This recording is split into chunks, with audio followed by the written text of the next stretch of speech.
शहर में, जहां मसालों और स्ट्रीट फूड की खुशबू हवा में लटकी रहती थी, वहां एक आदमी था जिसका नाम राज था। राज कोई साधारण समोसा वाला नहीं था।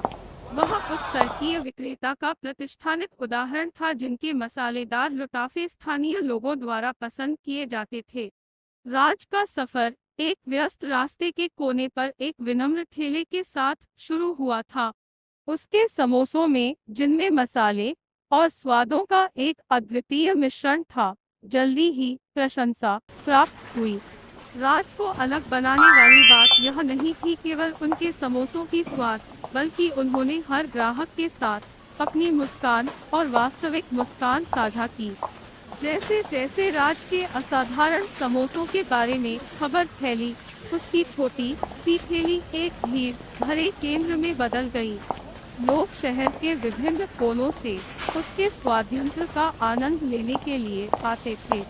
राज को अलग बनाने वाली बात यह थी कि न केवल उनके समोसों का स्वाद, बल्कि उनके ग्राहकों के साथ उनके समर्पण और स्थिर स्वाद का भी हिस्सा था। जल्दी ही राज ने अपने मेनू को बढ़ाया। उन्होंने नए प्रवर्तनी समोसा विकल्पों को पेश किया, जो उसके ग्राहकों को उत्साहित करते रहते थे। क्लासिक आलू भरे समोसों से लेकर पनीर और पालक जैसी अद्वितीय संयोजनों तक, राज की प्रस्तुतियां एक रासायनिक यात्रा बन गई। राज की सफलता व्यापार के बारे में थी ही नहीं, यह उन संबंधों के बारे में थी जिन्हें उन्होंने बनाया था। उन्होंने अपने नियमित ग्राहकों को नाम से जाना और वे बारी बारी से उनके वफादार प्रमुख बन गए।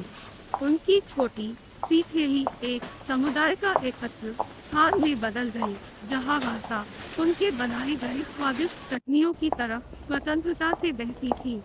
अपनी मेहनत और उद्यमिता के साथ राज ने आखिरकार एक छोटी सी भोजनालय खोला। दीवारें हंसी और कटलरी की छांटी गलियारों में घूम रही थी, जब लोग उनके नाम से सिनेमा कर रहे थे। राज का सफर एक सड़क के कोने से एक फुटने वाले भोजनालय तक, एक सफल व्यापार तक एक सादृश्य था, जिसमें उनके पैशन, समर्पण और उनके प्रत्येक समोसे में जोड़े गए जादू का साक्षात्कार शामिल था।